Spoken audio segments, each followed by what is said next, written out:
யோசுவாவின் புஸ்தகம் 1ஆம் அதிகாரம் 5ஆம் வசனத்திலிருந்து 9ஆம் வசனம் முடிய உள்ள கர்த்தருடைய நல்வார்த்தைகளை நாம் இணைந்து வாசிப்போம். நீ உயிரோடு இருக்கும் நாளெல்லாம் ஒருவனும் உனக்கு முன்பாக எதிர்த்து நிற்பதில்லை.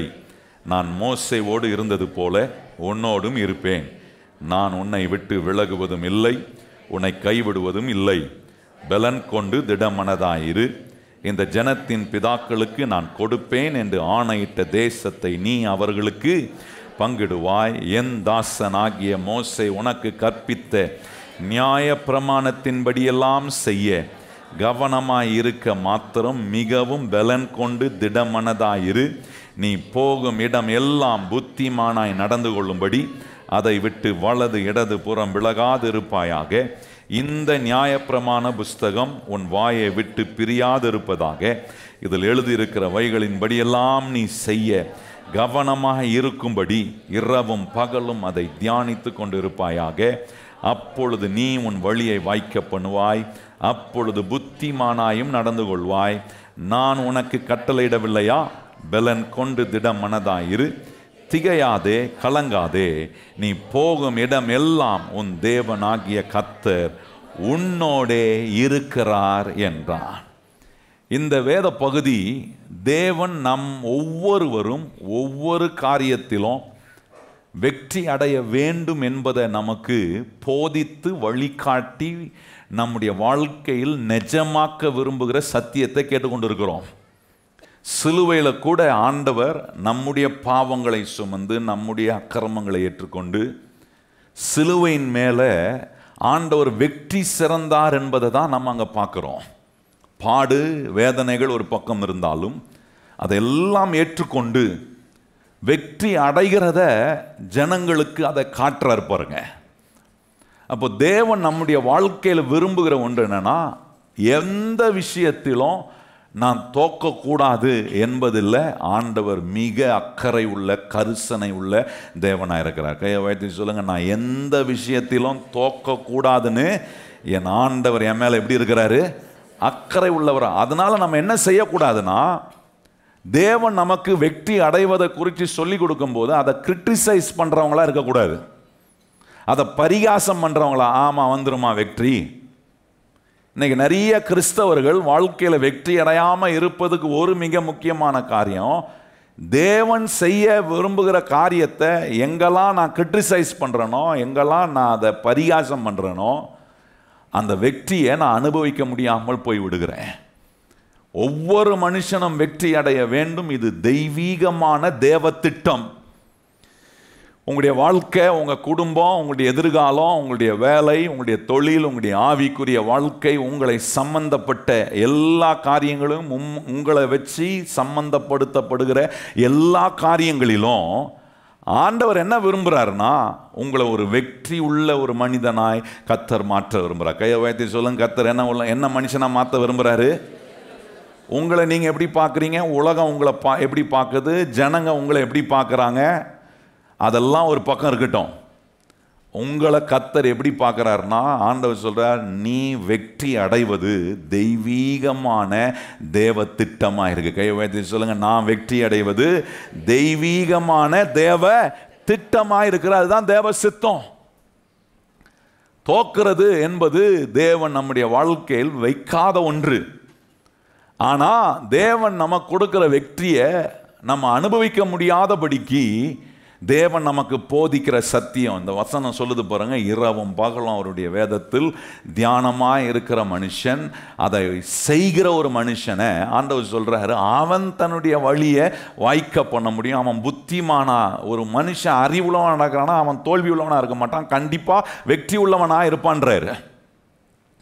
அப்ப கவனிச்சு பாருங்க, இந்த வெற்றி அடைகிற தன்மையை கர்த்தர் உங்களுக்குள்ள வச்சிருக்கிறார். பக்கத்துல பார்த்து சொல்லுங்க, வெற்றி அடைகிற தன்மையை இயேசு கிறிஸ்து என்ன பண்ணிருக்கிறாரு?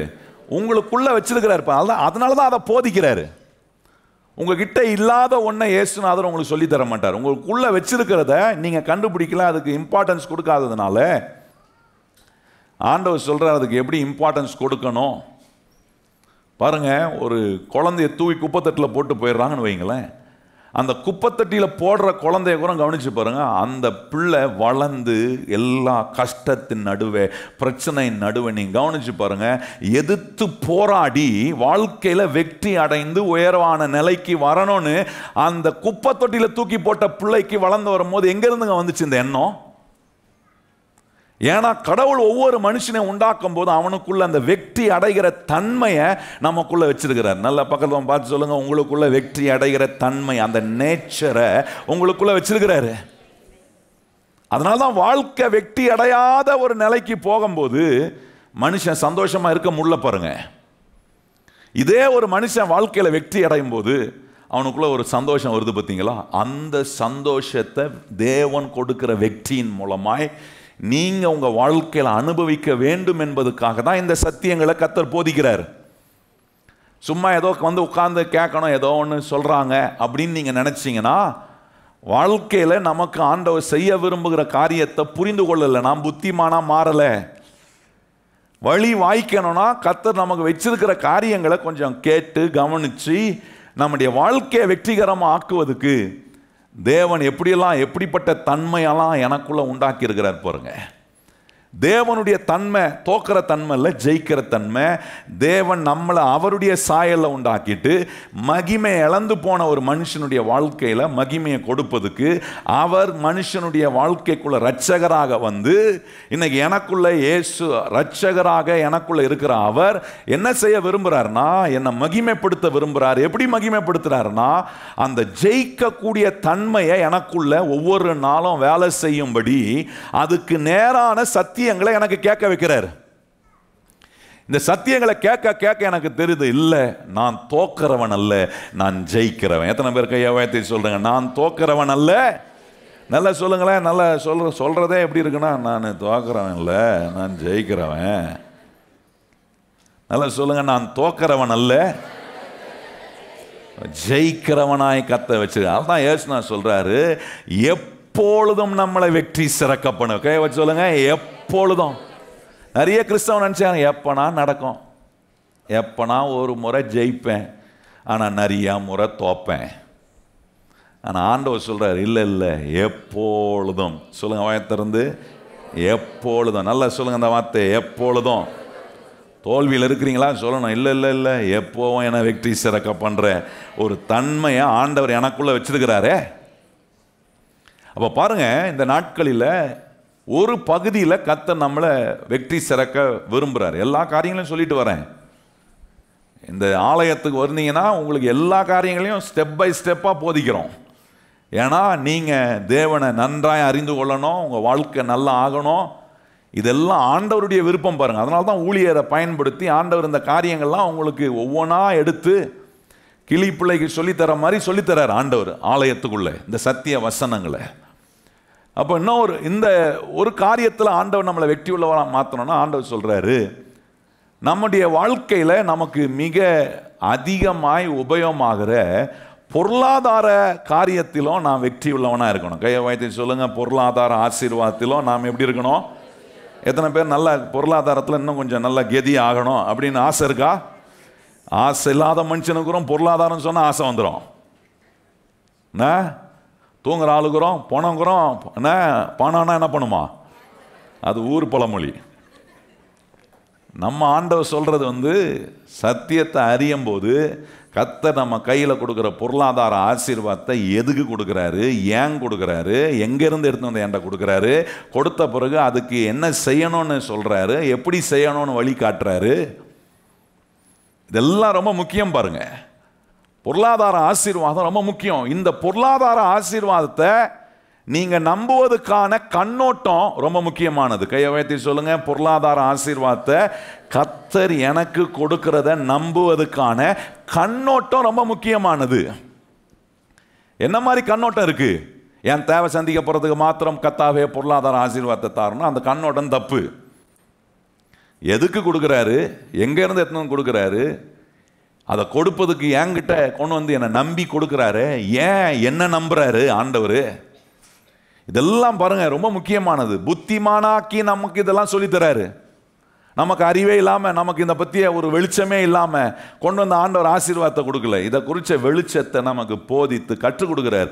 தோல்வியாக இருக்கலாம், ஒருவேளை இன்னைக்கு பொருளாதாரத்தில் பல கஷ்டங்கள், பல இன்னலில் நீங்கள் வந்திருக்கலாம், பல தேவைகள் நடுவே இருக்கலாம். ஆனால் அது நடுவில் கர்த்தர் உங்கள் பொருளாதாரத்தில் ஒரு அற்புதத்தை செய்ய முடியுன்றதை நீங்கள் நம்பணும். உங்களுடைய கண்ணோட்டங்கள் மாறணும். பாருங்கள், நான் ஒரு கதையை வாசித்தேன். ஒரு போதகர் அந்த கதையை, அவருடைய வாழ்க்கையில் நடந்ததை அவர் சொன்னார். இப்படி சொல்கிறாரு, அவரை பார்த்து ஒருத்தர் கொண்டு வந்து ஒரு ஃபோட்டோ ஃப்ரேம் ஒன்று கொடுத்தாங்களாம். அந்த ஃபோட்டோ ஃப்ரேமில் ஒரே குரங்கு நிறைய ஆங்கிளில் அதனுடைய ரியாக்ஷனை காட்டுச்சான். ஒரே குரங்கு நிறைய ஆங்கிள் என்ன பண்ணுதான், ரியாக்ஷனை காட்டுச்சான். ஒரு ஆங்கிளில் குரங்கு என்ன பண்ணுச்சுன்னா, அந்த ஃபோட்டோ ஃப்ரேமில் நான் ஏழையாக இருந்திருக்கிறேன்ற ஒரு ஆங்கிளை காட்டுச்சான். இன்னொரு ஆங்கிளில் அதே குரங்கு நான் பணக்காரனாகவும் இருந்திருக்கிறேன் என்பதை காட்டுச்சான். அதுக்கப்புறம் இன்னொரு ஆங்கிள் இருக்கு. அந்த ஆங்கிள் என்னன்னா, இது ரெண்டுத்துலையும் நான் இருந்திருக்கிறேன், ஏழையாகவும் இருந்திருக்கிறேன், பணக்காரனாகவும் இருந்திருக்கிறேன். ஆனால் பணக்காரனாக இருப்பது நல்லதுன்னு நினைக்கிறேன்னு ஒரு குரங்கு சொல்லுதான். நல்லா கவனிங்க, எதுக்கு சொல்கிறேன்? குரங்குக்கு இருக்கிற எண்ணம் குறம் சில நேரம் நமக்கு வரமாட்டுது. ஏன்னா நம்ம வந்து அதை குறித்து யோசிக்க மாட்டோம். நம்ம யோசித்தாலே என்ன நினைக்கிறோம், ஐயோ இதெல்லாம் நம்ம கிறிஸ்தவ வாழ்க்கையில் ஒத்து வருமா அப்படின்னு நினைக்கிறோம். நான் சொல்கிறேன், உங்களை கொண்டு கர்த்தர் பெரிய காரியங்களெல்லாம் செய்வதற்காக உங்கள் கையில் பொருளாதார ஆசீர்வாதத்தை கொடுப்பார். எத்தனை பேர் விசுவாசிக்கிறோம்? கையை உயர்த்தி ஆமேன்னு சொல்லுங்கள். உங்கள் கையில் கொண்டு கொடுப்பார். நல்லா கவனிச்சு பாருங்கள், அந்த ஃபோட்டோ ஃப்ரேமை குரங்கை வரைஞ்சி கொடுத்தவன் ஒரு மனுஷன்தான். ஹலோ, நான் சொல்கிறது புரியுதா உங்களுக்கு? குரங்கே வரைஞ்சிக்கிச்சா? குரங்கே வந்து ஆங்கிளை வச்சு நின்றுக்கிட்டு நான் இப்படி யோசிக்கிறேன்னு சொல்லுதா? ஒரு மனுஷனுக்கு தான் அந்த யோசனை. பாருங்கள், அவனுக்கு அந்த வரைஞ்சி கொடுத்த அந்த மனுஷனுக்கு வேதத்தில் இருக்கிற அறிவில்லை. தேவன் யாரு, எவ்வளோ ஐஸ்வர்ய சம்மனராய் நம்முடைய ஆண்டவர் இருக்கிறாரு, தரித்திரம் பிடிச்ச ஒரு மனுஷனுடைய வாழ்க்கையை எப்படி ஆசீர்வாதமாக மாற்ற முடியும் என்பது அவருக்கு தெரியல. தெரியாமல் இருந்தே அந்த மனுஷனுக்குள்ள இருக்கக்கூடிய வெற்றி அடையக்கூடிய தன்மை பாருங்க என்ன பண்ணுதுன்னா, குரங்கு கூட எதை தான் விரும்புதான், நல்ல ஐஸ்வர்யமா பணக்காரனா இருக்கிறது நல்லதுன்னு நினைக்குதான். அந்த அந்த ஸ்வாபம், அந்த எண்ணம் எங்க இருந்து வருதுன்னா, வேதத்தை அறியாத ஒரு மனுஷனுக்குள்ள கூட இது இருக்கு பாருங்க. நல்லா கவனிங்க, வேதத்தை அறியாத, இந்த சத்திய வசங்களை அறியாத ஒரு மனுஷனுக்குள்ள கூட இப்படி நல்லா ஆகணும், பொருளாதாரத்தில் நல்லா இருக்கணும், நல்ல கொஞ்சம் மேலான நிலையில் இருக்கணும்னு இந்த வேத வசனங்களை அறியாத ஒரு மனுஷனுக்கு கூட அந்த ஃப்ரேமை வரைஞ்சி கொடுத்தவன் ஒரு கிறிஸ்தவன் இல்லை, வேற இந்த தேவனை நம்பாத ஒரு மனுஷனாக இருந்திருப்பான். அவன் மனசுக்குள்ள அவனுடைய எண்ணங்களே இப்படி இருந்திருக்கணும். நான் கேட்குறேன், இந்த வேதத்தை வாசிக்கிறேன்னா, இந்த வேதத்தை தியானிக்கிறேன்னா, இந்த சத்திய வசங்களை கர்த்தர் எனக்கு போதிக்கிறாரு, போதிச்ச பிறகும் இன்னும் இந்த தரித்திர மனநிலையிலேயே என் மனசு இருக்கா? இன்னும் நான் தோல்வியிலே இருக்கணும், இன்னும் இந்த பொருளாதாரத்தில் நல்லா ஆகணுன்ற எண்ணமே வரலனா, நான் சொல்கிறேன் கர்த்தருடைய பிள்ளைகளே, நம்ம இன்னும் இந்த தேவன் யார் என்பதை சரியாக விளங்கி கொள்ளலை. இந்த தேவன் எப்படி நம்மளை ஆசீர்வதிக்க முடியும், ஆசீர்வதித்து அந்த ஆசீர்வாதத்தை வச்சு எப்படி அநேகருக்கு நம்மளை ஆசீர்வாதமாக மாற்றுறாரு, அவருடைய சுவிசேஷத்துக்கு நம்ம எப்படி ஆசீர்வாதமாக உபயோகப்படுத்த விரும்புகிறாரு, அவருடைய ராஜ்யத்துக்கு நம்மளை எப்படி ஆசீர்வாதமாக உபயோகப்படுத்த விரும்புகிறாரு, அவருடைய ஊழியத்துக்கு நம்மளை எப்படி ஆசீர்வாதமாக உபயோகப்படுத்த விரும்புகிறாரு என்று தெரியாத ஒரு மனுஷன் தான் தேவையை மாத்திரம் யோசிக்கிற ஒரு மனுஷனாக தான் இருப்பான். நல்லா கவனிக்கணும். ஆண்டவர் இன்றைக்கு சொல்கிற இந்த சத்தியங்கள் எல்லாம் நம்முடைய எண்ணங்களை கர்த்தர் நிச்சயமாக மாற்றுவதுக்கு ஏதுவான சிந்தனையை கர்த்தர் நமக்குள்ளே கொண்டு வரட்டும். சரீரத்தில் கூட பாருங்க, சரீரத்துக்குள்ள ஒரு மாற்றம் வரணும்னா நம்ம நினைக்கக்கூடாது சாப்பாடு வயிறுக்காக, இந்த வயிறு சாப்பாடுக்காக நினச்சிங்கன்னா சாப்பிட்டு சீக்கிரம் சாக வேண்டியது தான். நான் சொல்கிறது புரியுதா உங்களுக்கு? சாப்பிட்றேன், வாழ்கிறேன், ஏன் சாப்பிட்றேன் வாழ்கிறேன்னா, இந்த ஆரோக்கியம் இந்த சரீரம் ஆரோக்கியமாக இருந்து இந்த சரீரத்தை இயேசுவுக்காக உபயோகப்படுத்துகிறேன். எத்தனை பேர் கையை வைத்து எப்படி சொல்கிறீங்க? சாப்பிட்றேன், வாழ்கிறேன், என்ன சாப்பிட்டு வாழ்ந்து என்ன செய்கிறேன், இந்த வாழ்கிற சரீரத்தின் மூலமாக இயேசுவை மகிமைப்படுத்துகிறேன். கையை வைத்து சொல்லுங்கள். இது நடக்கிறதுக்கு எண்ணங்களில் மாற்றம் வரணும். எண்ணங்களில் மாற்றம் வரலாம், சாப்பிட்றதுல மாற்றம் வராது.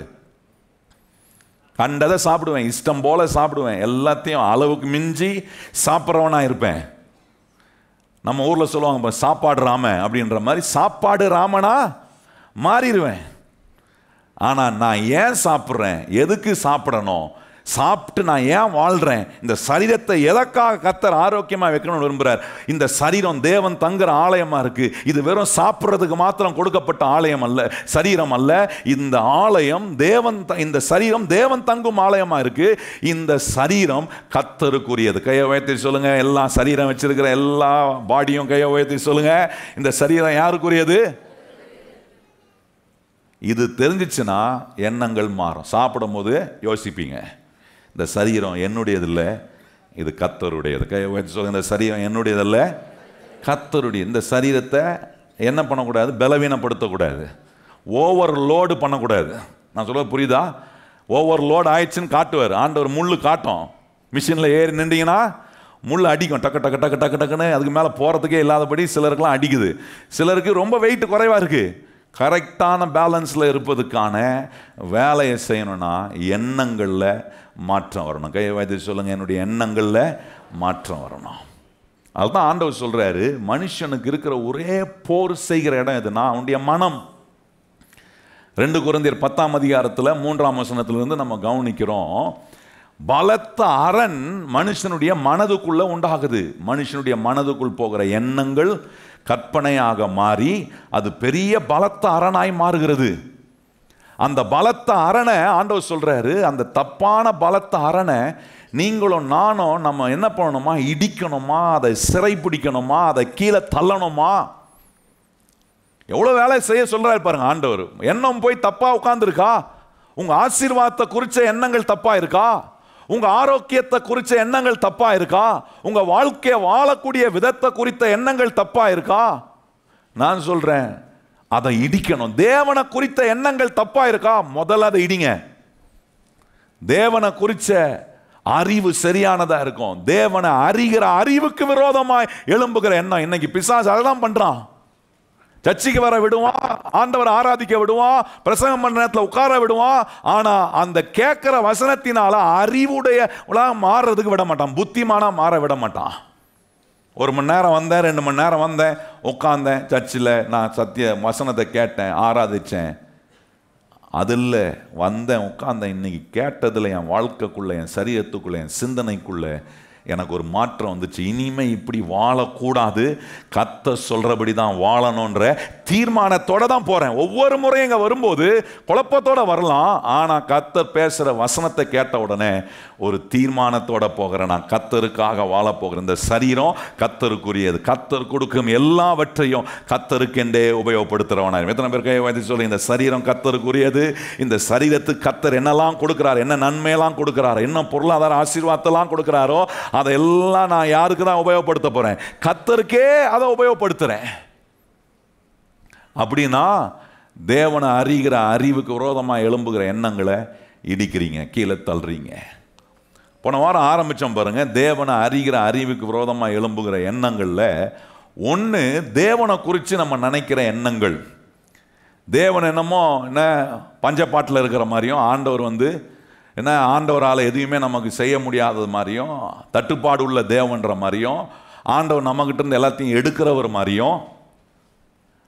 வேதம் சொல்லுகிறது, அவர் எல்லாவற்றையும் பார்த்து கொள்கிறவர். கையை வச்சு சொல்ல, நம்ம ஆண்டவர் என்ன செய்கிறாரு? எல்லாவற்றையும் பார்த்து கொள்ற. நிறைய கிறிஸ்தவன் நினச்சிக்கிறார் நம்ம கிட்ட இருக்கிற எல்லாத்தையும் எடுத்துக்கொள்றவர் அவரு. நான் சொல்றேன், அவர் எடுக்கிறவர் இல்லை, அவர் கொடுக்கிறவர். பக்கத்தில் பார்த்து சொல்லுங்க, நம்ம கிட்ட இருந்து எதையும் எடுக்கிறவர் அல்ல, நமக்கு எல்லாவற்றையும் கொடுக்கிறவர். அவரையே கொடுத்துருக்கிறாரே.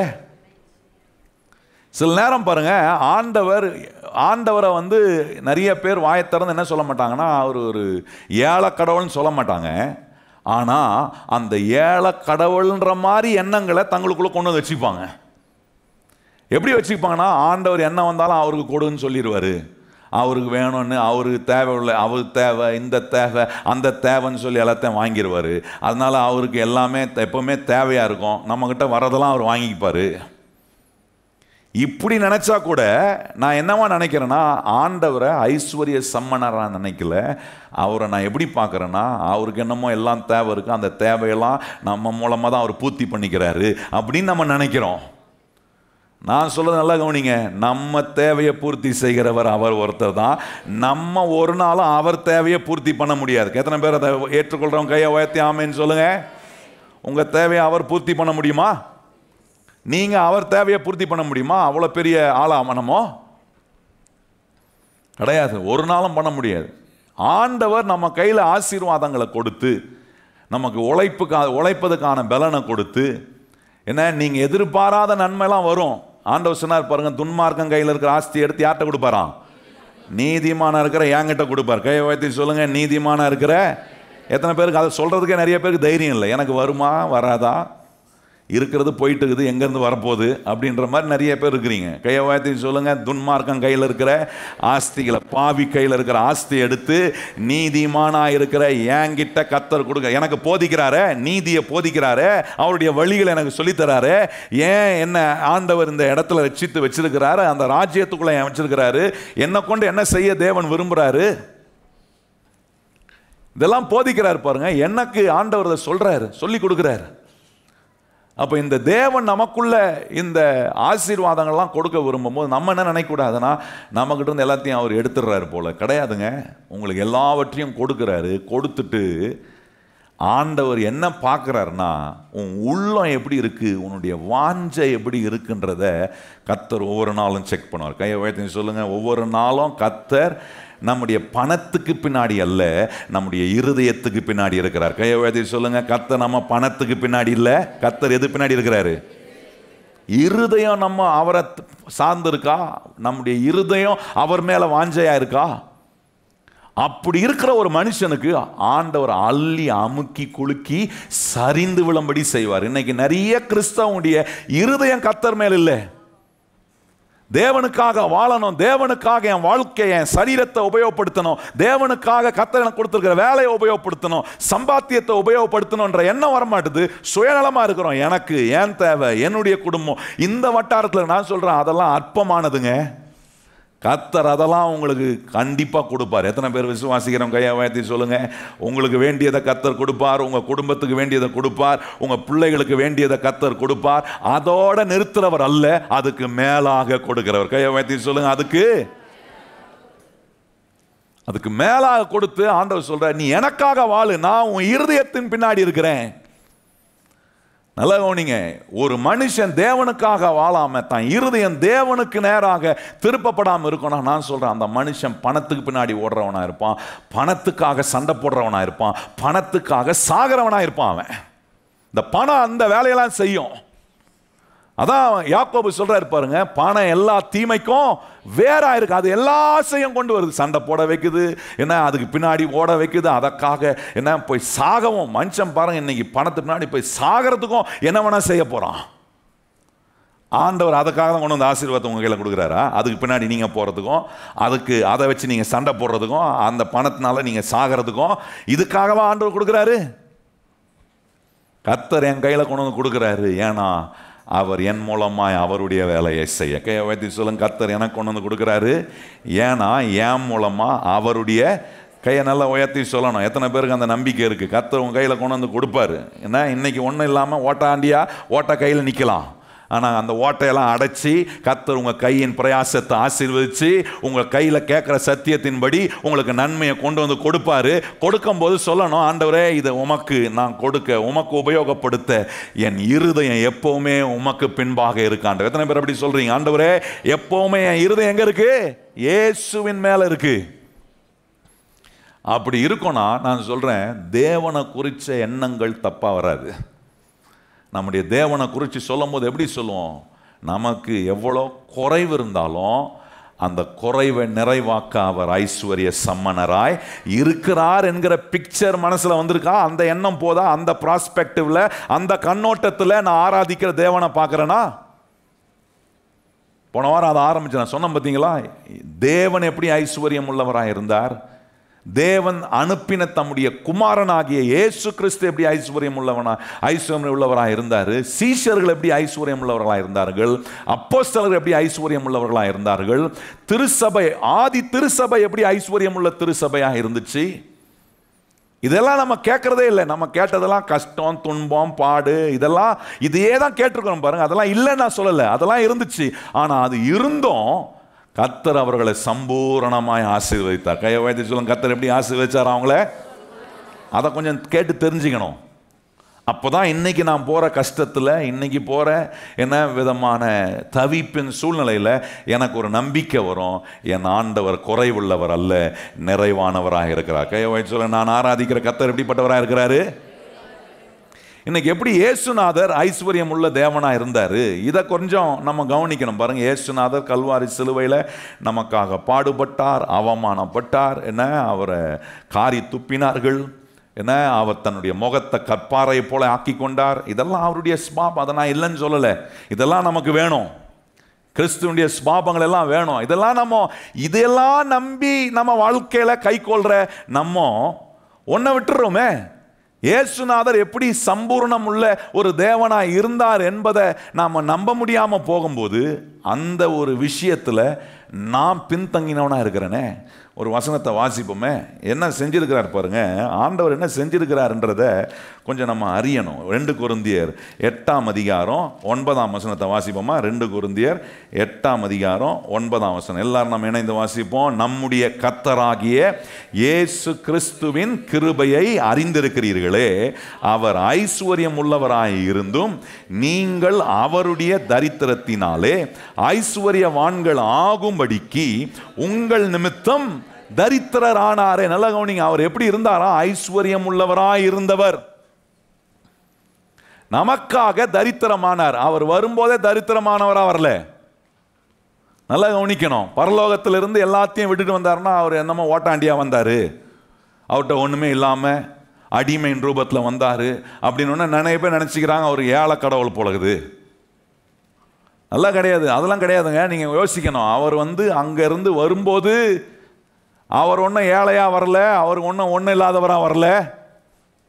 ஆனால் வேதம் சொல்லுது, என்னைக்கு கல்வாரி சிலுவையை நம்முடைய பாவங்கள் நிமித்தம், நம்முடைய சாபங்கள் நிமித்தம், நம்முடைய அக்கிரமங்கள் நிமித்தம், நம்முடைய மீறுதல் நிமித்தம் எப்போ அதை அவர் ஏற்றுக்கொள்ள நம்முடைய சார்பாக மாறினாரோ, வேதம் சொல்லுது, அவர் நமக்காக சாபமானார், நமக்காக அவர் பாவமானார் என்று வேதம் சொல்லுகிறது. நல்லா கவனிங்க. அப்போதான் அவர் நம்முடைய தரித்திரம், நம்முடைய குறைவு இதெல்லாம் அவர் ஏற்றுக்கொள்ளும் போது தான் அங்கே குறைவுபட்டார். அவருடைய பிறப்பு குறைவுள்ள பிறப்பு இல்லை, அவர் வாழ்ந்த வாழ்க்கை குறைவுள்ள ஒரு வாழ்க்கை அல்ல. இன்னைக்கு அதெல்லாம் சும்மா ஒரு காரியத்தை ஒரு கிளிம்ஸை காட்டுறோம் பாருங்க. இன்னைக்கு இது ரொம்ப முக்கியமான காரியம். இன்னைக்கு இயேசு அப்படி பார்க்க ஆரம்பிங்க. இயேசு அப்படி பார்த்தாதான் நமக்கு தெரியும், நான் போற வாழ்க்கையின் பிரயாணத்தில் இயேசு என்ன இப்படி ஆசீர்வதிச்சு அவருக்காக வாழும்படி, அவருக்காக எல்லாவற்றையும் உபயோகப்படுத்தும்படி என்ன என் ஆண்டவர் இயேசு ஆசீர்வதிக்கக்கூடிய தேவனா இருக்க. நிறைய பேருக்கு இதை நம்புறதே சந்தேகம். ஆனால் ஆண்டவர்கிட்ட மட்டும் ஜெபம் பண்ணுறது, ஆண்டவரே எனக்கு அந்த தேவை இருக்குது, இந்த தேவை இருக்குது, இந்த பொருளாதாரம் வேணும், இந்த பில்லை கட்டணும், அந்த பில்லை கட்டணும், ஆண்டவரை என்ன பண்ண போகிறேன்னு தெரில. ஆனால் பொருளாதாரத்தை குறித்து ஆண்டவர் சொல்லிக் கொடுக்கறது மாத்திரம் கேட்டு வாழ்க்கையில் எண்ணங்களை மாற்றுறதில்லை. நல்லா கவனிச்சு பாருங்க. இயேசுநாதர் வரும்போதே அவர் ஏழையா வரல. எப்போ ஏழை ஆனார்னா, நம்முடைய தரித்திரத்தையும் பாவத்தையும் சுமக்கும் போது நம் நிமித்தம் அவர் தரித்திரமானார்னா வேதம் சொல்லுது. நல்லா கவனிங்க. நம்ம தரித்திரம் பிடிச்சவங்களா இருந்தோம், நம்ம தரித்திரத்தை அவர் எடுக்கும் போது நம்ம பாவிகளா இருந்தோம், நம்ம பாவத்தை எடுக்கும் போது தான் நம் நிமித்தம் அவர் தரித்திரமானார், நம் நிமித்தம் அவர் பாவமானார். அவருடைய பிறப்பு ஒன்றும் குறை கிடையாது. நல்லா கவனிச்சு பாருங்க. மனுஷ சித்தப்படி அவர் பிறக்காம பரலோகத்தில் இருக்கிற பிதாவுடைய சித்தத்தின்படி பரிசுத்த ஆவியானவர் நிழலிட்டு என்ன கர்ப்பவதியானால் மரியாள், கன்னி மரியாள் அவள் கர்ப்பவதியாகி தெய்வீக பிறப்புல மனுஷ சித்தப்படி பிறக்கல. மனுஷனுடைய வித்துனால உண்டானவர் அல்ல இயேசுநாதர். தேவ பரிசுத்தாவியான நிழலிட்டு பரிசுத்தமான பிறப்பில் பிறந்து இந்த உலகத்துக்கு வந்தவர் இயேசுநாதர். அப்படிப்பட்ட இயேசுநாதர் எப்படிங்க குறை உள்ளவராக இருப்பார்? நல்லா கவனிக்கணும், கொஞ்சம் யோசிக்கணும். நிறைய பேர் சில காரியங்களை, சில சம்பவங்களை உங்களுக்கு காட்டுறோம் பாருங்க, அதை வச்சுக்கிட்டு ஆண்டவரை நம்ம அப்படி நினைக்கிறோம். நம்ம பாடுபடும் போதும் இயேசுநாதர் அப்படி இருந்திருக்கிறாரு, நம்மளும் இப்படி இருப்போமே அப்படின்னு நம்ம நினைக்கிறோம். பாருங்க, ஒரு சம்பவத்தை நீங்கள் கவனிச்சிங்கன்னா ரொம்ப ஆச்சரியமாக இருக்குது. இயேசுநாதருடைய பிறந்த குடும்பம், ஆண்டவர் மரியாளை தெரிந்து கொண்டார். மரியாள் யோசேப்புக்கு ஏற்கனவே நிச்சயிக்கப்பட்டவளாக இருந்தா, கல்யாணம் ஆகிறதுக்கு முன்னாடி பரிசுத்த ஆவியான் நிழலிட்டு இவ கர்ப்பவதி ஆகிறா. தேவ திட்டம்படி எல்லாம் நடந்து கொண்டு இருக்கிறது.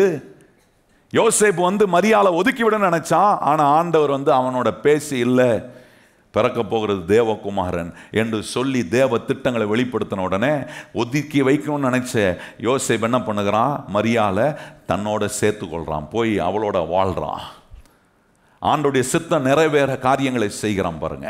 அப்படி செய்யும் போது நீங்க கவனிச்சு பாருங்க, இயேசுநாதர் அவர் பிறந்த குடும்பம் எப்படிப்பட்டதா இருந்துச்சு கொஞ்சம் யோசிச்சு பாருங்க. வேதம் சொல்கிறது லூக்கா சுவிசேஷம் 2ஆம் அதிகாரத்தில் கவனிச்சிங்கன்னா, அவர்கள் ஒரு காரியத்தை செய்கிறாங்க. என்ன பண்ணுறாங்கன்னா, ஏரோது ராஜா கணக்கெடுக்கும்படி ஒரு கட்டளையை அவன் தேசம் எங்கும் அவன் சொல்லுகிறான். சிதறடிக்கப்பட்ட எல்லா யூத மக்களும் வந்து தங்களுடைய என்ன பேரை பதிவு பண்ணணுன்றான். நல்லா கவனிங்க, ரோமர் அரசாங்கம் வந்து தலையை கவுண்ட் பண்ணுறவங்க கிடையாது. அவங்க நீங்கள் நல்லா விளங்கிக்கணும். என்னமோ கணக்கீடு எடுத்தாங்கன்னொன்னா நீங்கள் நினச்சக்கூடாது யூத மக்கள் எவ்வளோ பேர் இருக்கிறாங்கன்னு தலை கவுண்ட் எடுக்கிறதுக்காக ஏரோது ராஜா பண்ணால் நீங்கள் சும்மா கிடையாது. ரோமர்கள் அந்த காலத்தில் உலகத்தையே அரசாண்டாங்களே, அவங்க எதையாவது ஒன்று செய்கிறாங்கன்னா லாபம் இல்லாமல் எதையுமே செய்ய மாட்டாங்க.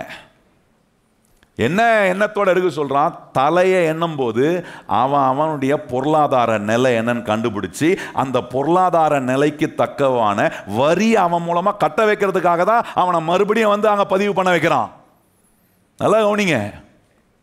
இப்போ யோசேப்பும் மரியாள் வந்து தேவனை சுமந்து கொண்டு இருக்கிற அவள் என்ன செய்கிறா, அங்கே போகிறாங்க. போய் அந்த பாருங்க, அந்த இடத்துல சொல்லியிருக்கு லூக்கா 2ஆம் அதிகாரத்தில் கவனிச்சிங்கன்னா நம்ம வாசிப்போமா, முதல் வசனம், அந்த நாட்களில் உலகம் எங்கும் குடிமதிப்பு எழுதப்படும் வேண்டும் என்று அகஸ்து ராஜாவானால் கட்டளையிடப்பட்டது.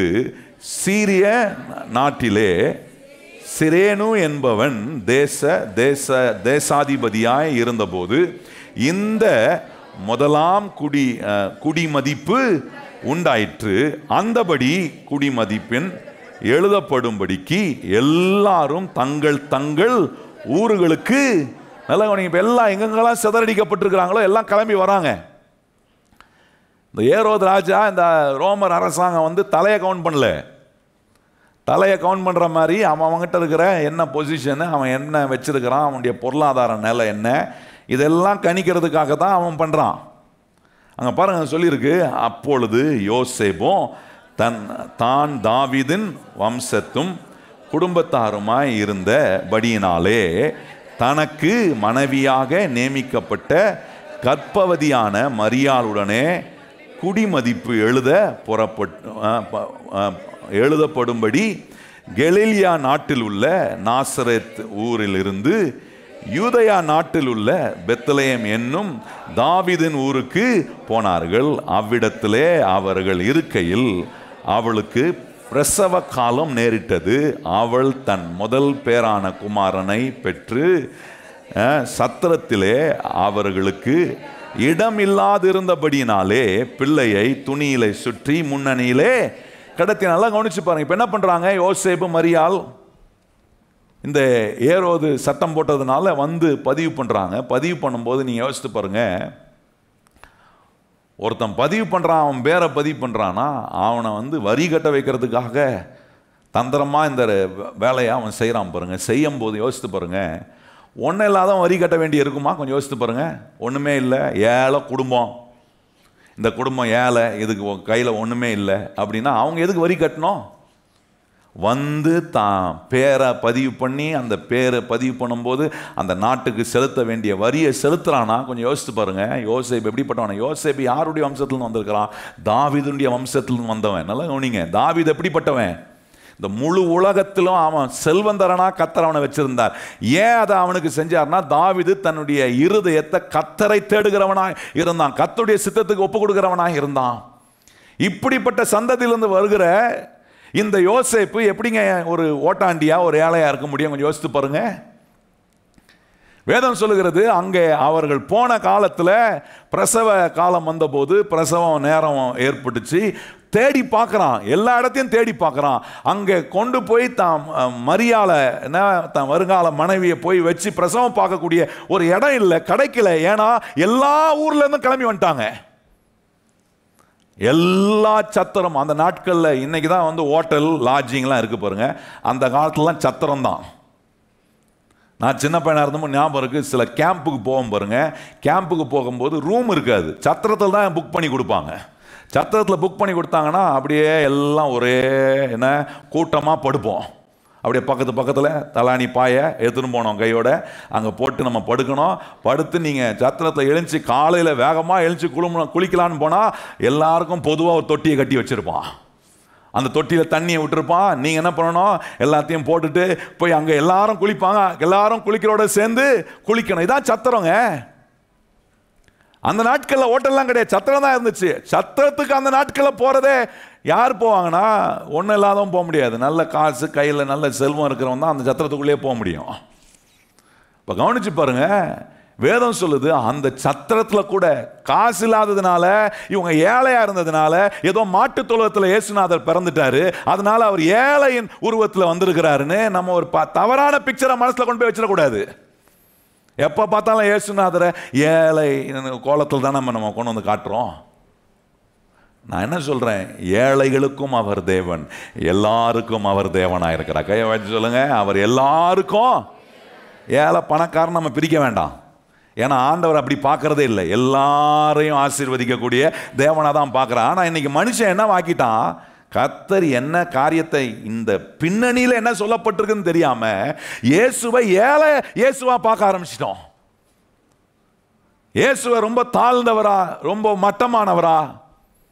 நல்லா கவனிங்க, வேதம் சொல்லு சத்திரத்தில் இடம் இல்லாததுனால, வேற பிரசவ காலம் வந்துருச்சு, வெளியே வரக்கூடிய நேரம், குழந்தை வெளியே வரக்கூடிய நேரம், அதனால் மாட்டு தொழுவத்தில் என்ன துணியில் சுற்றி வச்சுருந்தாங்களாம். நல்லா கவனிச்சு பாருங்க. இது நிறைவேறுவதற்கு முன்பாக நீங்கள் கவனிச்சு பாருங்க, இந்த யோசேப்பு மரியால ஒவ்வொரு இந்த ஏரோது ராஜா என்ன பண்ணா, யூதருக்கு ராஜா பிறந்திருக்கிறான்னு கேள்விப்பட்டு எல்லா பிள்ளைகளையும் சாகடிக்கணும்னு சொல்லி ஒரு சட்டத்தை போடுறான் பாருங்க. அந்த சட்டத்தை காப்பாற்றி இந்த யோசேப்பு என்ன பண்றான், எகிப்தில் கொண்டு போய் மரியாதை வைக்கிறான். யோசிச்சு பாருங்க, ஒரு ஊர்ல இருந்து இன்னொரு ஊருக்கு புறப்பட்டு போனோம்னா கையில ஒன்னும் இல்லாம போயிட முடியுமா? கொஞ்சம் யோசிச்சு பார்க்கணும். எப்படி கொண்டு போனானா, கழுதை மேலே ஏற்றி கொண்டு. அந்த காலத்தில் கழுதை தான், இன்னைக்கு நம்ம போகிறோம் பாருங்க கார்லலாம், அன்னைக்கு காலத்தில் கழுதை தான். ராஜாங்களுக்கு கழுதை குதிரைங்களாம் இருக்குமா? ஏன்னா அந்த நாட்களுடைய டிரான்ஸ்போர்ட்டேஷனே கழுதை தான். இயேசுநாதர் என்ன கழட்டிட்டு சொன்னார் தெரியாதா? ஒசனா ஒசனா ஒசனான்னு இன்னைக்கு எல்லாரும் பாடுவாங்க பாருங்க. என்ன சொன்னார், போய் கழுதைய கழட்டிட்டு வாங்கன்றாரு. எல்லாம் ஓசனா ஓசனான்னு இன்னைக்கு பாடுவாங்க. எதுக்கு பாடுறாங்கன்னா அவங்களுக்கு நிறைய பேருக்கு தெரியாது. நல்லா கவனிங்க, அந்த நாட்களில் கழுதை மிகப்பெரிய பிரயாணம் செய்யக்கூடிய வாகனத்துக்கு ஒரு பெரிய கருவியாக இருந்துச்சு. கழுதை மேலே ஏற்றி மரியாதை வச்சு எகிப்தில் கொண்டு போய் சில காலம் அங்கே இருக்கிறான், வெகு காலமாக அங்கே இருக்கிறான். ஒரு நாட்டில் நீங்கள் உங்கள் நாட்டை விட்டு இன்னொரு நாட்டில் போய் நீங்கள் வாழணும்னா எவ்வளோ செலவாகும்னு கொஞ்சம் யோசிச்சு பாருங்கள். இங்கே இந்த சென்னை ஊரில் வாழ்ந்துட்டு ஒன்றும் இல்லைங்க, சென்னையிலேருந்து நீங்கள் இங்கேருந்து வாழ்ந்தவங்க போய் பெங்களூரில் வாழணும்னா எவ்வளோ செலவாகும்னு கொஞ்சம் யோசிச்சு பாருங்கள். சென்னையில் வாழ்ந்துட்டு இந்தியா நாட்டை விட்டு வேற ஒரு நாட்டில் போய் வாழணும்னா, அங்கே வருஷக்கணக்காக வாழணும்னா, சில காலம் வெகு காலமாக வாழணும்னா எவ்வளோ செலவாயிருக்கும் கொஞ்சம் யோசிச்சு பாருங்கள்.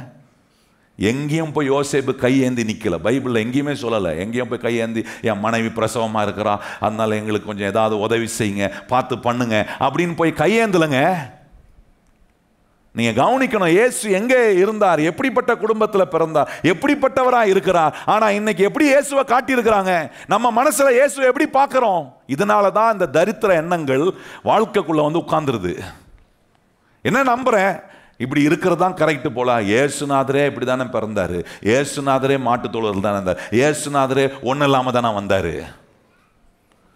நான் சொல்கிறேன், இயேசுநாதர் ஒன்றும் இல்லாதவராக இல்லை. ஒன்றும் இல்லாத நம்மளை அவருடைய நிலைக்கு அவர் நம்முடைய நிலைக்கு மாறும்போது தான் அவர் ஒன்றும் இல்லாமல் ஆனார்.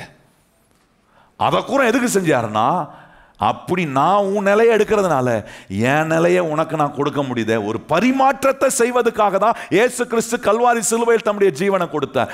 இந்த யோசனை எதுவுமே இல்லாம இன்னைக்கு மக்கள் பாருங்க என்னென்னமோ சொல்லி இயேசுநாதரை கிறிஸ்தவனா நம்ம கொஞ்சம் ஆண்டவர் ஆசீர்வதிச்சு நம்மளை கொஞ்சம் நல்லா வைக்கலாம், அது கிறிஸ்தவ வாழ்க்கை இல்லைன்றாங்க. நான் சொல்கிறேன், ஒரு வேலையை கர்த்தர் நம்ம மூலமாக செய்யணும்னா கர்த்தர் நமக்கு எல்லா பொருளாதார ஆசீர்வாதத்தையும் கொடுக்கணும். கையை உயர்த்தி சொல்லுங்க, என்ன கொடுக்கணும்? எல்லா பொருளாதார ஆசீர்வாதத்தை கொடுக்கணும். வீட்டில் ஒரு வேலை செய்யணுமா, ஆண்டவருக்காக நீங்கள் ஒரு வேலை செய்யணுமா, கர்த்தருடைய ஊழியத்தை செய்யணுமா, அதுக்கு எல்லாத்துக்கும் ஆண்டவர் இந்த உலகத்தில் இருக்கிற பொருளாதாரத்தை பயன்படுத்துகிறாரு. அதை இக்னோர் பண்ணலை. ஆனால் கிறிஸ்தவ மக்கள் நம்ம என்ன செய்கிறோம்? அந்த பொருளாதார ஆசீர்வாதத்தை கர்த்தர் நம்ம கொடுப்பதை குறித்து சொல்கிறத நம்ம வாழ்க்கையை நம்ம இக்னோர் பண்ணுறோம். நல்லா கவனிங்கள். இயேசுநாதர் இன்னொரு காரியம் சொல்லுவாங்க, இயேசுநாதர் வளர்ந்து என்ன, அவர் தச்சனாக இருந்தாருன்னு வாங்க, கார்பெண்டராக இருந்தார். இன்றைக்கி நம்ம ஒரு கார்பெண்டர் மாதிரி நினச்சிக்கிறாங்க எல்லாம். வெளிநாட்டில் நீங்கள் இன்றைக்கி போய் ஒரு கார்பெண்டர்னு நீங்கள் பார்க்கணுன்னா அதுக்கு ஒரு அப்பாயின்மெண்ட்டை போடணும். அவர் ஒரு அப்பாயின்மெண்ட் டைமை கொடுப்பாரு. அவர் சொல்கிற நேரத்துக்கு தான் உங்கள் வீட்டில் பண்ண வேண்டிய கார்பெண்டர் ஒர்க்கெல்லாம் அவர் செய்வார். அதை ஒரு ஆள் அந்த கார்பெண்டர் உங்கள் வீட்டில் செய்யணும்னா அது பல ஆயிரக்கணக்கான டாலர்ஸ் கொடுக்கணுமா. நல்லா கவனிச்சு பாருங்க. நம்ம நினச்சிக்கிறோம் கார்பெண்டர்னா அவர் ஒரு மட்டமான தொழில் பண்ணார் போலகுது, உட்காந்து ஏதோ இழைச்சிட்டு இருந்தார் அவர் அப்படின்னு நினைக்கிறோம். கிடையாதுங்க. அந்த காலத்தில் கார்பெண்டர் ஒர்க்கு தான். இன்றைக்கும் பாருங்கள், நல்ல ஒரு கார்பெண்டர் ஒர்க்கு பண்ணுறவங்கள கவனித்து பாருங்கள். அதை வச்சு அது ஒரு நல்ல தொழில். அதை நல்ல செஞ்சால் கர்த்தர் அதில் நிறைய ஆசீர்வாதத்தை வாழ்க்கைக்குள்ளே கொண்டு வர முடியும். இப்படிலாம் ஆண்டவர் நம்ம யோசிக்காம சிலர் என்ன சொன்னாங்க, ஆண்டவரே கார்பெண்டர் இருந்தார், நானும் கார்பெண்டர், ஒரு ஏழை கார்பெண்டர். கம்பேரிசன் எப்படி கொடுக்குறோம் பாருங்க வாழ்க்கையில். ஏன்னா அந்த ப்ராஸ்பெக்டிவ் கண்ணோட்டம், தேவன் இயேசு எப்படிப்பட்டவர் என்பது எனக்கு புரியாததுனால இயேசுவை எவ்வளோக்கு எவ்வளோ என் வாழ்க்கையில் குறைத்து என் குறைவில் அவரை கம்பேர் பண்ணி பார்க்குறேன். அந்த குறைவுலையே நல்ல கவனிங்கள். இந்த எண்ணங்கள்லாம் மாறட்டும். இன்னைக்கு தேவையோடு வந்திருக்கலாம், பல நெருக்கடியோடு வந்திருக்கலாம். ஆனால் நீங்கள் நம்பணும், என் இயேசு எல்லா ஐஸ்வர்யத்தையும் உடைய கர்த்தராயிருக்கார். கையை எத்தனை பேர் சொல்கிறீங்க இயேசு எல்லா ஐஸ்வர்யம் உடைய தேவனா? இதை போதிக்கிறது எனக்கு எந்த அச்சமும் கிடையாது. ஏன்னா எனக்கு தெரியும், என் ஆண்டவர் எங்களை ஆசீர்வதிக்கிற தேவன். கஷ்டத்தின் நடுவில் எனக்கு துணை நிற்கிறவர் அவர் தான். கஷ்டம் வராதுன்னு சொல்லலை, வரும். ஆனால் அந்த கஷ்டத்தை என்ன விடுவிக்கிறவர், என்னை ஆசீர்வதிக்கிறவர், என் தேவைகளை சந்திக்கிறவர். அதை எப்படி செய்வார், எப்படி கொண்டு வரார், இதெல்லாம் எனக்கு சொல்லிக் கொடுக்குறாரு. நான் கொஞ்சம் உட்காந்து கேட்குறேன். அதனால் என் வாழ்க்கையின் கஷ்ட நேரத்தில் நான் கஷ்டத்திலே இருக்கிறவன் இல்லை, கஷ்டத்திலிருந்து வெளியே வருவதற்கான விதத்தில் ஆவியானவர் நான் கேட்குற தேவனுடைய வார்த்தையின் மூலமாக என்னை ஆசீர்வதிக்கிறார். எவ்வளோ அற்புதமான வேலையா இயேசுநாதர் செய்கிறார் பாருங்க. இன்னொரு காரியம் ரொம்ப முக்கியமான ஒன்று. அநேகர் இதை தான் இயேசுநாதரை குறித்து சொல்லும்போது, இயேசுநாதர் எப்படி இருந்தார் பார்ப்பா அப்படின்னு நிறைய பேர் உதாரணமாக சொல்கிற ஒரு வசனம் எதுனா, மத்தேயு சுவிசேஷம் 8ஆம் அதிகாரம் 20ஆம் வசனத்தை தான் ரொம்ப அற்புதமாக நிறைய பேர் உதாரணமாக சொல்லுவாங்க. என்ன எப்படி ஆக்கிட்டாங்கன்னா, நரியோட இயேசுநாதர் ரொம்ப மோசமானவர் மாதிரி ஆகிட்டாங்கண்ணா. ஆகாயத்து பறவை காட்டிலும் இயேசுநாதர் எப்படி ஆகிட்டாரு? ரொம்ப மோசம். அவருக்கு ஆகாயத்து பறவைகளுக்கும் கூடு இருக்கான், நரிகளுக்கும் என்ன இருக்குன்னா குகை இருக்கு. ஆனால் தேவனுக்கு எப்படி ஆக்கிட்டான்னு, இயேசுநாதர் நரியோட மோசமானவர் மாதிரியும், ஆகாயத்து பறவையோட ரொம்ப நிலையில் இருக்கிறது மாதிரியும். வாசிப்போமா 20ஆம் வசனம், மத்தேயு 8:20 வாசிப்போம். அதற்கு இயேசு, நரிகளுக்கு குழிகளும் ஆகாயத்து பறவைகளுக்கும் கூடுகளும் உண்டு, மனுஷகுமாரனுக்கோ தலை சாய்க்க. இதை பிடிச்சிப்பாங்க கிறிஸ்தவன் நிறைய பேர், நிறைய ஊழியக்காரன் இதை பிடிச்சிப்பாங்க. ஊழியத்துக்கு வந்தா இயேசுநாதர் சொன்னார், என்ன சொன்னார்? நரிகளுக்கு கூடுகள் உண்டு, ஆகாயத்து பறவைக்கு கூடுகள் உண்டு, ஆனால் மனுஷகுமாரனுக்கோ அதனால ரெடி ஆயிக்கோ. எனக்கெல்லாம் நான் ஊழியத்துக்கு வரும்போது இப்படி தான் பயம் காட்டினாங்க, தெரியுமா உங்களுக்கு?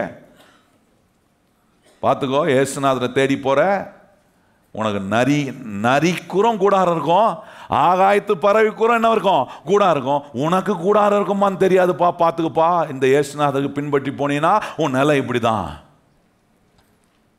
எப்படிலாம் தப்பா ஆண்டவரை பற்றி. நல்ல வேலை எனக்கு நான் சொன்னவங்களை நம்பலை, என் கையில் கர்த்தர் கொடுத்த சத்திய வசனங்களை உட்காந்து தியானிக்கிறேன். நான் ஒரு சவாலாக எடுத்தேன், ஆண்டவரே நீர் என்ன ஊழியத்தில் அழிச்சிட்டு நரியோட மோசமானவனா போயிருந்தே, ஆகாயத்து பறவை காட்டில நான் மோசமானவனா? ஆண்டவர் கேட்கிறாரு, மத்தேயு 6ஆம் அதிகாரத்தில் கேட்கிறார், இவைகளை காட்டிலும் நீ விசேஷித்தவன் அல்லவா என்று கேட்கிறாரு. எத்தனை பேர் நம்புறீங்க மற்ற எல்லா ஜீவராசிகளை காட்டிலும் நான் விசேஷமான? கையை வைத்து சொல்லுங்க, எல்லா ஜீவராசிகளை காட்டிலும். நரிகளுக்கு கூடுகள் உண்டு, ஆகாயத்து பறவைகளுக்கு கூடுகள் உண்டு, மனுஷகுமாரனுக்கோ. இந்த மென்டாலிட்டியை வச்சு ஒவ்வொரு கிறிஸ்தவங்களும் வாழ்ந்தோம்னு வச்சுங்க. நான் சொல்கிறேன், லட்சக்கணக்கான கிறிஸ்தவங்க இந்த மென்டாலிட்டிலே இருக்கிற கிறிஸ்தவங்களை வச்சு ஒரு பைசாக்கும் பிரயோஜனம் கிடையாது. சில விஷயத்தை இப்படி பளிச்சுன்னு நல்லா அடித்தாதான் கொஞ்சம் தூங்குறதுல என்ன நம்ம ஒன்றுத்துக்கும் பிரயோஜனம் இல்லைன்றாரு அப்படின்னு எழும்புவீங்க கொஞ்சம். ஒரு 50,000 பேர் இந்த மென்டாலிட்டியோட ஒரு குரூப் சேரான்னு வைங்களேன், அந்த குரூப் வச்சு என்னத்தை பண்ணுறது? 50,000 into 0 = 0 தான். நான் சொல்ல புரியுதா உங்களுக்கு? தலை சாய்க்க இடம் இல்லை, நமக்கு நிறைய காட்டிலும் நம்ம மோசமான வாழ்க்கை தான் வாழ்கிறோம், அதனால நமக்கு ஆசீர்வாதம் வராது, நம்ம கஷ்டத்திலே தான் இருப்போம், நம்ம துன்பத்திலே தான் இருப்போம், ஆண்டவர் பாடுபட்டாரு நம்மளும் பாடுபடுவோம். நான் சொல்கிறேன், எதுக்கு சொல்லி காட்டுறேன் பாருங்க, எதுக்கு சொல்லியிருக்கிறாருன்னு கொஞ்சம் விளங்கிட்டீங்கன்னா இந்த வசனத்தை நீங்கள் நல்ல விதத்தில் யோசிக்கலாங்க. நிறைய நேரம் நம்ம என்ன நினைக்கிறோம், ஏன்னா நமக்கும் இப்படி தான், ஆண்டவருக்கே இந்த கதினா. அது ஊரில் பழமொழி என்னது, பட்டை மரத்துக்கே என்ன சொல்லுவாங்க, அது பச்சை மரத்துக்கேவா? பட்டை மரத்துக்கா பச்சை மரத்துக்கா? சரி, ஏதோ ஒரு மரம் விடுங்க. ஏன்னா அதுக்கே இந்த கடனை நமக்கு என்ன கதையோ. நிறைய பேர் அப்படி போய் கம்பா, ஏசுநாதரே இப்படி இருந்தா நீ அதுக்கு மேலே வாழ்ந்துடலாமா? அதுக்கு மேலே கொஞ்சம் நல்லா நீ வாழலாமா? நல்லா கட்டில் படுக்கிறியா? பெட்டு உனக்கு தேவையா? ஏசி வேணுமா உனக்கு? வந்து பிசாசு சொல்லுவான், ஏசுநாதர் பாரு தலை சாய்க்க இடம் இல்லை, உனக்கு தலை சாக்க ஒரு தலாணி பத்தாதுன்னு 2 தலாணி, அந்த 2 தலாணி பார்த்தா சைடில் ஒரு 2 தலாணி வச்சுக்கிற.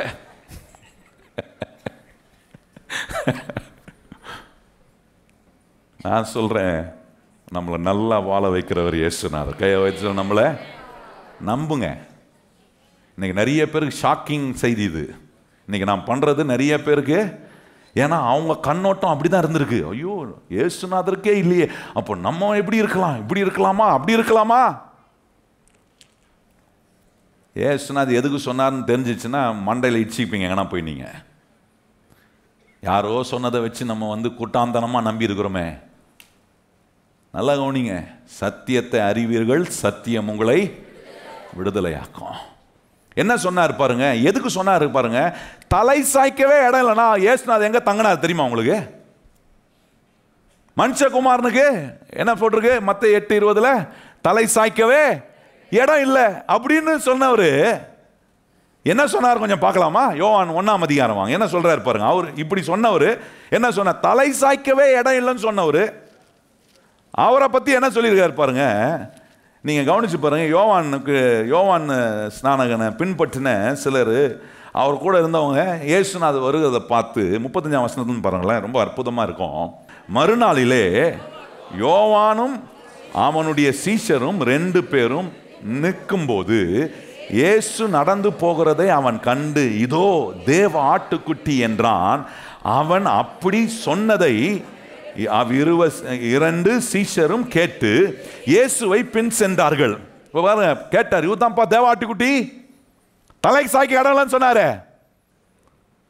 மனுஷகுமாரனுக்கு தலை சாய்க்க இடம் சொன்ன அவர் தான் அதை போறாரு பாரு அப்படின்றான். உடனே 2 சீஷர்கள் என்ன பண்றாங்க, அவரை பின்பற்றி போறாங்களாம். போகும்போது இயேசு 38ஆம் வசனம் பாருங்க, இயேசு திரும்பி அவர்களுக்கு பின் சென்கிறதை கண்டு என்ன தேடுகிறீர்கள் என்றார். அதற்கு அவர்கள், ரபி நீர் எங்கே தங்கி இருக்கிறீர் என்று கேட்டார்கள். நல்லா கவனிங்க, இவனுக்கு விஷயம் என்ன தெரியணும்னா, தலை சாய்க்க இடம்னு சொன்னவரே இவனுக்கு என்ன கேட்கிறானுங்க பாருங்க. ரபினா போதகரே, போதிக்கிறவரே, நீர் போதித்திருக்கிறீரே, மனுஷகுமாரனுக்கோ தலை சாய்க்க இடம் இல்லைன்னு போதித்தீரே. வந்து கரெக்டா விஷயத்தை கேட்கறான் பாருங்க. இவன் என்ன கேட்கறான், ரபி, அவன் சொல்றான் பாருங்க, ரபி நீர் எங்கே தங்கியிருக்கிறீர் என்று கேட்டார்கள். ரபி என்பதற்கு போதகரே என்ற அர்த்தமா. கேட்கறான், எங்கெங்க தங்கி இருக்கிறீர் நீரு, நீ தங்குற இடம் என்ன இடம், எப்படிப்பட்ட இடம் அப்படின்னு கேட்கறான். இயேசுநாதர் என்ன சொன்னார் தெரியுமா? அங்க சொன்னார்ல, என்ன சொன்னாரு, தலை சாய்க்க இடம் இல்லைன்னு சொன்னார். ஏன் இங்க எப்படி சொல்லணும்? நான் கேட்குறேன், ஏங்க எப்படி சொல்லணும்? அடுத்த வருஷம் சொல்றாரு பாருங்க, அது என்ன சொல்றாரு? அவர் வந்து பாருங்கள் என்றார். அவர்கள் வந்து அவர் தங்கி இருந்த இடத்தை கண்டு அன்றைய தினம் அவரிடத்தில் தங்கினார்கள். அப்பொழுது ஏறக்குறைய 10 மணி வேளையாய். ஆண்டவர் வந்து பாருன்னு சொல்லல, குருவி கூடு மாதிரி கட்டி வச்சுக்கிறேன் வீடு, குருவி கூடு மாதிரி இருக்கேன் என் வீடு, நான் தங்குறது, நான் காலை நான் படுத்தனா கால் வெளியே தான் நிற்கும். நிறைய வீட்டில் நிறைய வெளியே தூங்கின்னு இருக்கும் பார்த்தீங்களா? ஆண்டவர் வந்து அப்படி சொல்லல, பாரு வந்து பாருப்பா, நான் படுத்துருக்கிறேன், நான் படுக்க தலை வைக்கிறதுக்கே இடம் பத்தலை, கால்லாம் வெளியே தான் நீட்டின்னுக்குது. ஆண்டவர் சொல்ல வந்து பாருங்கன்னா, நான் கேட்குறேன், நீங்கள் ஒரு நல்ல வீடை கட்டி ஒரு நல்ல நிலையில கர்த்தர் உங்களை ஆசீர்வதிச்சு வச்சிருக்கும் போது நீங்கள் மற்றவங்க என்ன சொல்லுவீங்க? வாங்க எங்கள் வீட்டுக்கு வாங்க அப்படின்னு கூடுவீங்களா, கூட மாட்டீங்களா? நீங்கள் ஒரு குருவி கூடு மாதிரி உட்காந்துட்டு உங்கள் உட்காரத்துக்கு இடம் இல்லை, என்ன நீங்கள் படுக்கிறதுக்கும் இடம் இல்லைன்னா வாங்க எங்கள் வீட்டில் வாங்க, எங்கள் கூட வந்து தங்குங்கன்னு சொல்லுவீங்க? நீங்கள் என்ன சொல்லுவோம்? வந்து துவைய போகிறாரு, நம்ம நிலையை பார்த்துட்டு வராமல் தான் நல்லா இருக்குமே. ஏசு நான் சொல்கிறாரு, தலை சாய்க்க இடம் இல்லைன்னு சொன்னவர் சொல்கிறார், வந்து பாரு, வா வந்து பாரு. வந்து பார்த்தானுங்களாம், பார்த்துட்டு அவரோட தங்கி இருந்தாங்களாம். வேதம் சொல்லுது அந்த ராத்திரி அவர் கூட படுத்தாங்க. அப்படின்னா கெஸ்டும் வந்து தங்குறதுக்கு அவர் இடத்துல என்ன இருந்துச்சு? இடம் இருந்துச்சுங்க. இப்படிப்பட்ட இயேசுநாதர் நம்ம என்ன சொல்றோம்? அவர் ஏழை இயேசுனா, அவருக்கு தலை சாக்கிறதுக்கே இடம் இல்லாமல் இருந்தவர். இதெல்லாம் கேட்டு கேட்டு நான் சின்ன வயசுலேருந்து கேட்டு பழகணும் பாருங்க. இதெல்லாம் வசனத்தை வாசிக்க இந்த வசனத்தை கம்பேர் பண்ணி பார்க்கும்போது தெரியுது, ஓ ஆண்டவர் சொன்னதுடைய கான்டெக்ஸ்டே வேற, இது எதுக்கு சொல்றாரு, இதனுடைய பின்னணியே வேற. இதை புரிஞ்சிக்காம நீங்க யோசிக்காம, இதை யோசிக்காம நீங்க இப்படியே கவனம் செலுத்திருந்தீங்கன்னா நான் சொல்றேன், பல விஷயங்களை, பல நன்மைகளை கோட்டை எடுத்தோம். என்ன பின்னணியில் சொன்னால் அதை மட்டும் சொல்லி நான் இன்னைக்கு முடிச்சிடுறேன், மற்றதை நம்ம திருப்பி தியானிப்போம் இந்த காரியங்களை. லூக்கா சுவிசேஷம் 9ஆம் அதிகாரம் என்ன பின்னணியில் சொன்னார் தெரியணும்ல? தலை சாய்க்க இடம் இல்லைன்னவர் வந்து பாருன்றாரு. வந்து பார்த்தவன் அங்கே அவரோட பேசி அவர் வீட்டில் தங்குறான். என்ன, இயேசுநாதர் நல்ல இடத்துல இருந்தார். எத்தனை பேருக்கு தெரியும் இயேசுநாதர் உங்களையும் நல்ல இடத்துல வைப்பாருன்னு? பரவாயில்ல, கொஞ்சமாவது ஆமீன் வந்துச்சு. இயேசுநாதர் நம்மளை நல்லா வாழ வைக்கிறவர். கையை வைத்து சொல்லுங்க, இயேசுநாதர் நம்மளை நல்லா வாழ வைக்கிறவர். நல்ல கையை வைத்து சொல்லுங்க, இயேசுநாதர் நம்மளை என்ன பண்றாரு? 9ஆம் அதிகாரம் பாருங்க, 9ஆம் அதிகாரம், லூக்கா 9ஆம் அதிகாரம். என்ன பின்னணி? அந்த பின்னணியை கவனிக்கணும்னா அங்க நீங்க கவனிச்சு பாருங்க. 51ஆம் வசனத்துல வாசிப்போமா? பின்பு அவர் எடுத்துக்கொள்ளப்படும் நாட்கள் சமீபித்த போது அவர் எருசலேமுக்கு போக தமது முகத்தை திருப்பி தமக்கு முன்பாக தூதர்களை அனுப்பினார். அவர்கள் போய் அவருக்கு இடத்தை ஆயத்தம் பண்ணும்படி சமாரியாவுடைய ஒரு கிராமத்திலே பிரவேசித்தார்கள். அவர் எருசலேமுக்கு போக நோக்கமாய் இருந்தபடியால் ஊரார் அவரை ஏற்றுக்கொள்ள. நல்ல கவனி, ஏன் ஏற்றுக்கொள்ளல? சமாரியர்கள் ஏன் இந்த யூதரை ஏற்றுக்கொள்ளனா? யூதருக்கும் சமாரியாவுக்கும் எப்பவுமே ஒரு உடன்பாடே இருக்காது. ஏன்னா யூத மக்கள் சமாரியாவை தாழ்ந்த மக்களை தான் பார்ப்பான். இவன் வந்து ஆசீர்வாதமாக இருக்கவோ நன்மையை அனுபவிக்கிறதுக்கோ அவன் தகுதியற்ற. அதனால இப்போ என்ன பண்றான், இந்த சமாரியா ஊரான என்ன பண்றான், நமக்கு ஒரு வாய்ப்பு கிடைக்குதுப்பா, நம்ம ஊருக்கா வர, என் ஊருக்கா வர, உனக்கு என் ஊரில் இடமே இல்லைன்னு காட்டுறேன். உனக்கு என் ஊரில் உனக்கு இடம் கிடையாது. என்ன தாழ்ந்தவன் நினைக்கிற, என்ன மட்டமாக நினைக்கிற, நான் தகுதி இல்லாதவன் நினைக்கிற, தகுதி இல்லாதவன் இடத்துல வந்து நீ ஏன் தங்குற அப்படின்னு நினைக்கிறான். இதை புரிஞ்ச யோவான யாக்கோபு என்ன சொல்றாங்க பாருங்க, இது புரியுது, இவனுங்க வேணுமே நம்மளை வந்து நம்ம அவனுங்களை பண்றோம்னு சொல்லி இவனுங்க நமக்கு எதிராக இவனுங்க செய்யறானுங்கன்னு தெரிஞ்சு இப்போ அங்க அடுத்த வருஷம் பாருங்க, அங்க சொல்றாரு, அவர்களுடைய சீஷராகிய யாக்கோபும் யோவானும் அதை கண்டபோது, ஆண்டவரே எலியா செய்தது போல வானத்திலிருந்து அக்கினியை இறங்கி இவர்களை அழிக்கும்படி நாங்கள் கட்டளையிட உமக்கு சித்தமா என்றா கேட்கிறாங்க. ஆண்டவரே இவனுங்க வேணுமே செய்யறானுங்க, நம்ம வந்து இந்த ஊர்ல தங்கக்கூடாதுன்னு இவனுங்க என்ன பண்றாங்க, நமக்கு இடமே கொடுக்க கூடாதுன்னு பண்றானுங்க. அதனால இவனுக்கு சொல்றானுங்க, ஆண்டவரே எலியா வானத்துல இருந்து அக்கினி இறங்கி மேல இறக்கி விட்டுறலாம், ஆண்டவரே ஆண்டவர் சொல்றாரு, நான் அழிக்க வரல, நான் எதுக்கு வந்திருக்கிறேன்? ரட்சிப்பதுக்காக வந்திருக்கேன். இது அடுத்த வசனம்லாம் சொல்றாரு பாருங்க. இதை சொல்லிட்டு என்ன, இதை சொல்லிட்டு இருக்கிறாரு. சொல்லிட்டு இருக்கும்போது 57ஆம் வசனம் கவனிங்க. இதை அப்படியே சொல்லிட்டு வராரு. இந்த சம்பவம், இந்த சூழ்நிலை எதனால நடக்குது? நல்லா கவனிங்க. இந்த பின்னணியை நம்ம விளங்கி கொள்ளணும். இதை விளங்கி கொள்ளாம மனுஷகுமாரங்க தலை சாய்க்க இடம் இல்லை, அதனால நமக்கும் இப்படிதான், நம்மளும் இப்படியே பஞ்சப்பாட்டிலே தான் இருக்கணும் அப்படின்னு நினைச்சீங்கன்னா வாழ்நாள் முழுதும் பஞ்சப்பாட்டிலே தான் இருப்பீங்க. கர்த்தர் நம்மளை ஆசீர்வதிக்கிற தேவன். கையை உயர்த்தி சொல்லுங்க, நம்மளை ஆசீர்வதிக்கிற ஒரு இயேசுநாதர் நம்ம கூட. பாருங்க 57ஆம் வசனம். அவர்கள் வழியிலே போகையில் ஒருவன் அவரை நோக்கி, ஆண்டவரே, நீர் எங்கே போனாலும் உம்மை பின்பற்றி சொல்றாரு. பாரு, இங்க பாத்தியா என்ன நடந்துச்சுன்னு? தன்னை பின்பற்றி வரணும்னு சொல்றாரு. பாரு, நான் இந்த ஊருக்கு வரணும்னு நினைச்சேன், இந்த ஊர்ல எனக்கு இடமே கொடுக்க மாட்டான், தலை சாய்க்க இடம். அதை சொல்றதுக்கு தான் இந்த 58ஆம் வசனம் வாசிங்க. அங்க சொல்றாரு பாருங்க. அதற்கு இயேசு, நரிகளுக்கு குழிகளும் ஆகாயத்து பறவைகளுக்கும் கூடுகளும் உண்டு, மனுஷகுமாரனுக்கோ. ஆனா இது பின்னாடி, இதுக்கு முன்னாடி இருந்ததெல்லாம் விட்டுட்டு நம்ம எதை மட்டும் பிடிச்சிக்கிறோம்? மனுஷகுமாரனுக்கு எனக்கும் என்ன இல்லை, தலை சாய்க்க ஒரு இடம் இல்லை, நான் இயேசுநாதரை போலவே வாழ்கிறேன்.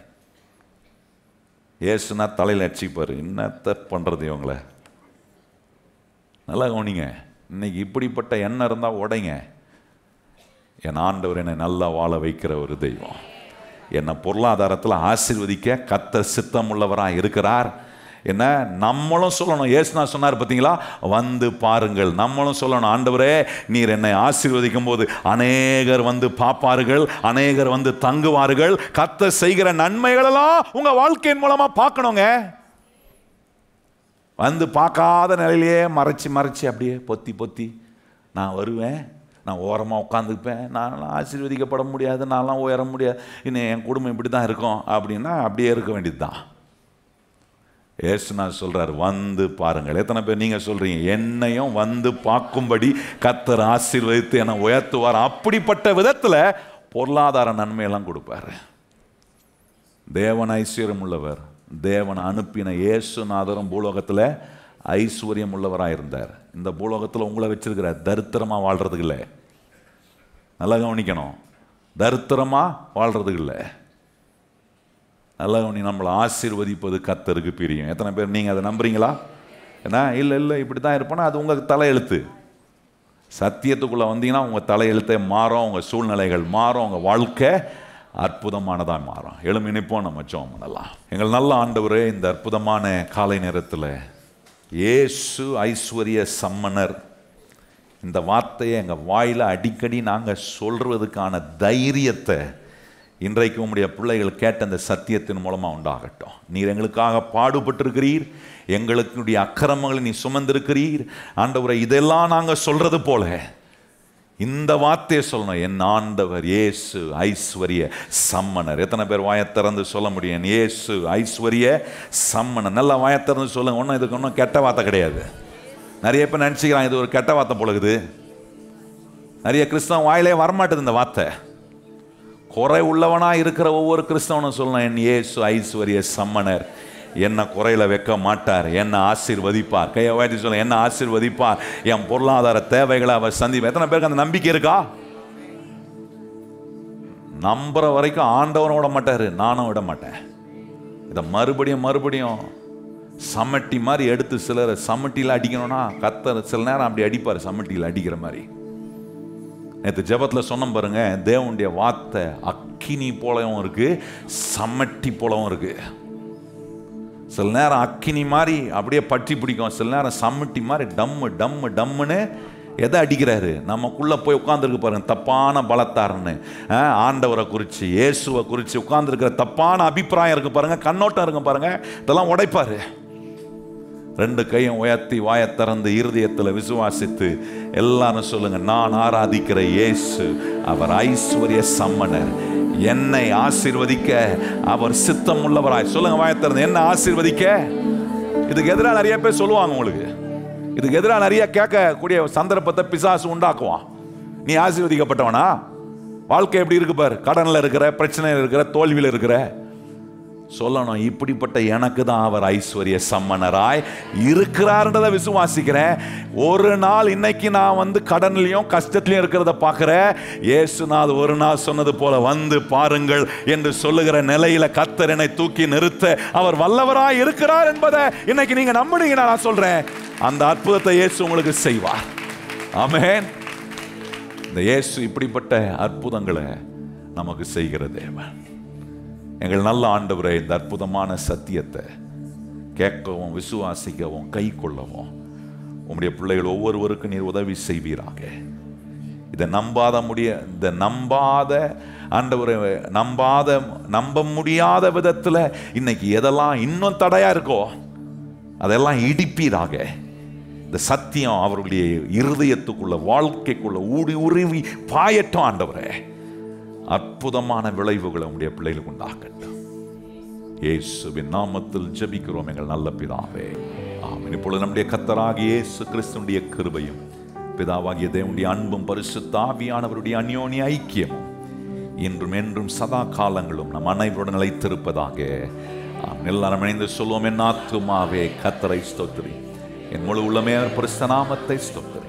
என் ஆத்துமாவே கர்த்தரை ஸ்தோத்திரி, கர்த்தர் செய்த சகல உபகாரங்களையும் மறவாதே. ஆமென்.